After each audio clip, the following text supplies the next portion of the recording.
What's up, awesome people? This is Yash. Welcome to this new fresh video. So excited to be here. This is part 2 of buying, selling online stores online on Exchange.marketplace or Marketplace, Shopify Marketplace. So I did the first video, which I have already posted yesterday, and that video was all about what to do, how to put your things in place as a seller so your store comes across more attractive, comes across as in like it holds value, so you come across more attractive to the buyers. So if you're a buyer, you're on to the right video, you're watching the right video because of the keywords that we put in, and it's sure this video is going to be very helpful. Once you're done watching this video, make sure you go ahead and watch the buyer side of the video too, because then you would know what they're really amplifying, and it also helps you. That being said, let's jump right into it and talk to you about the few points that as a buyer, you must know when you're buying an online store.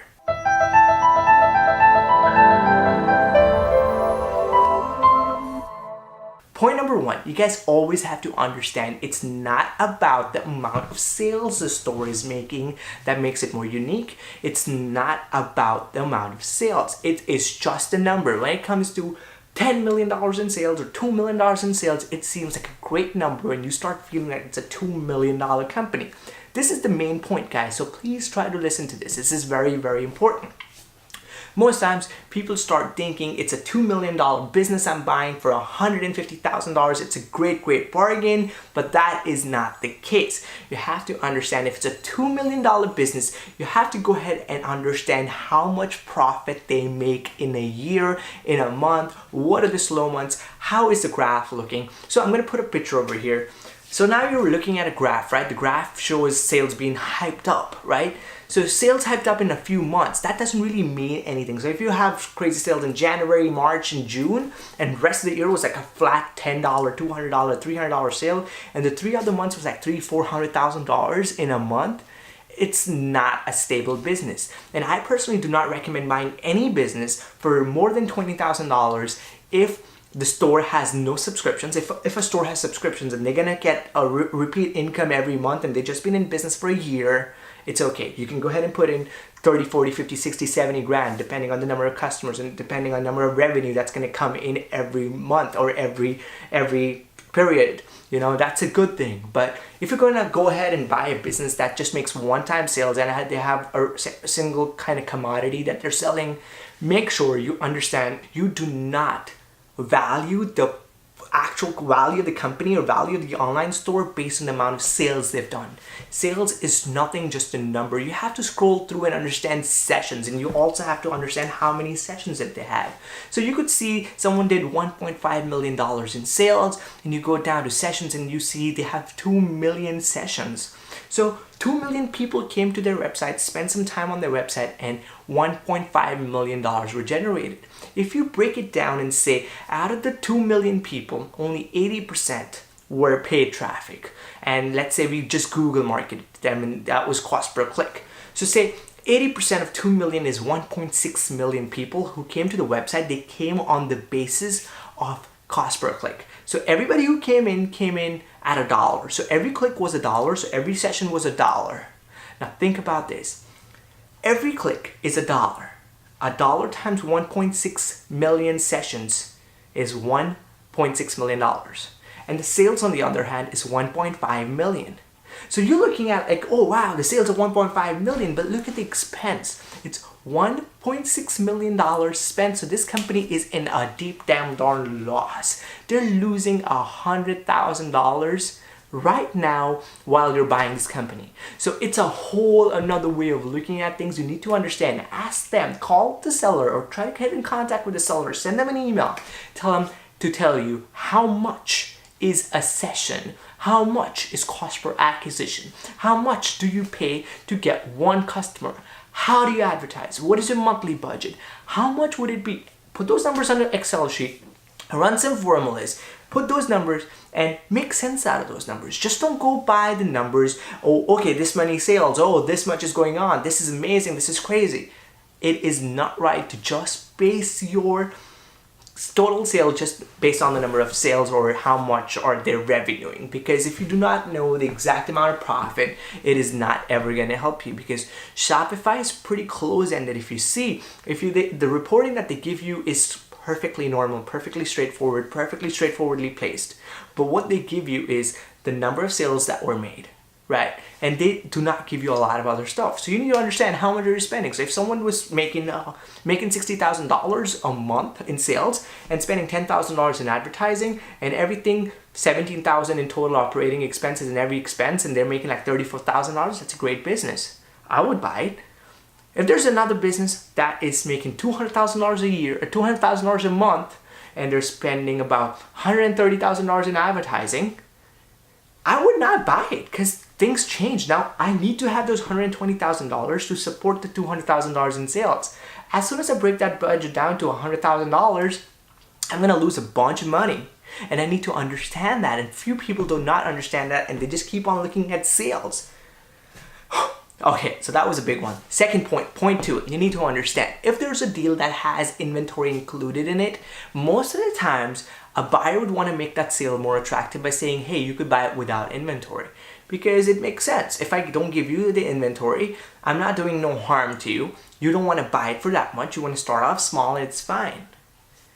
Also, you need to understand the buyer has no bad intent because they're just trying to make the deal more attractive. You also have to understand, as a seller, sometimes you'll be like, how can we reduce the price? And reducing the price is by taking out some things of value. So what we did, we took out the value commodity, that's inventory. But that's not a good thing. Think about this even better. If you could have gotten a better deal, like $3,000-$4,000 cheaper by making them or asking them on a discount for a discount on the inventory, because what is a buyer really going to do with that inventory?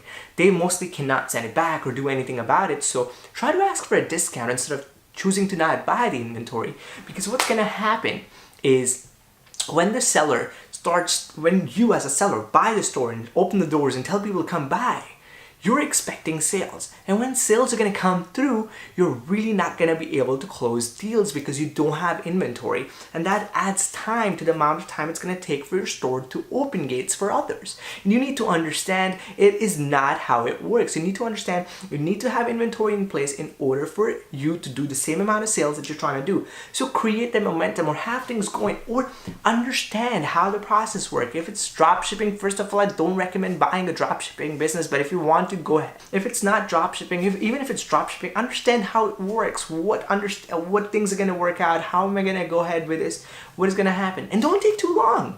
A lot of times buyer takes forever to buy a thing, and it's not really illegal for a person to be talking to another person while there is something going on, because there's an offering and Shopify makes it pretty open that other offers could come out as there's an offer in the works. So you need to understand that. You need to stay on top of that. And number three, one of the most important ones, understand the relationship with suppliers. A lot of times buyers just walk into a deal and then stand stranded and like, oh wow, what am I gonna do now?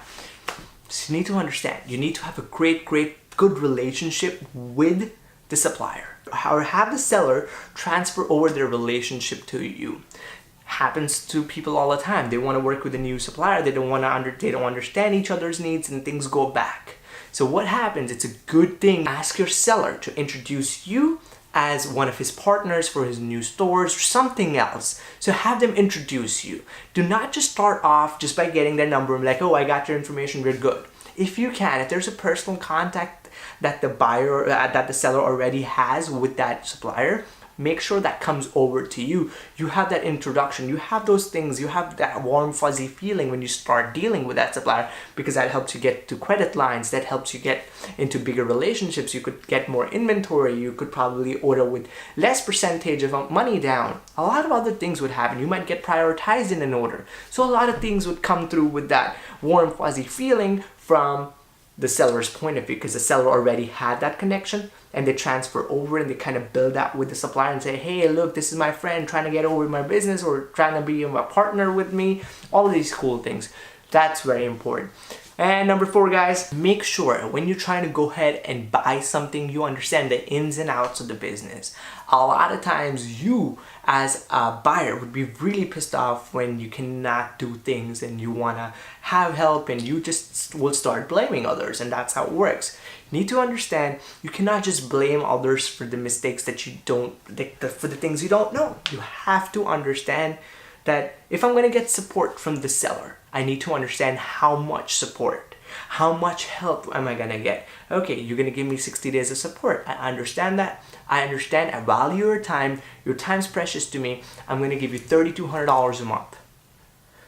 Say that to the seller. So the seller has interest for working with you because they don't have another stream of income, and they could actually add that to the value of the store and actually get the store for about $2,000, $3,000, $4,000 more. So try to offer them like about 10% in total salaries or wages for helping them set up your store for a month. And that would be a great thing because that would actually keep the relationship fresh. You will have the person interested because they have some monetary terms. No one wants to work for free and they just got a big paycheck. So you also have to understand that you want to help them out. A lot of times egos comes in the way and you're like, okay, I'm going to kill this buyer with my amount of sales that I'm going to do. I'm going to be an amazing person or this and that. Instead of doing that and wasting your time, you need to understand how you could have a person who's been doing this for a while on your team and actually use it into building it into a bigger, stronger company in the future. So those are a few points for you. So if you like this video, go ahead and click that subscribe button that just show it up and watch my other videos down there. And now that you're into marketing and Shopify and stuff, make sure you stay subscribed and watch my other videos because it's cool content all the time. Thank you so much for watching. Take care. Peace. Good luck. Bye-bye.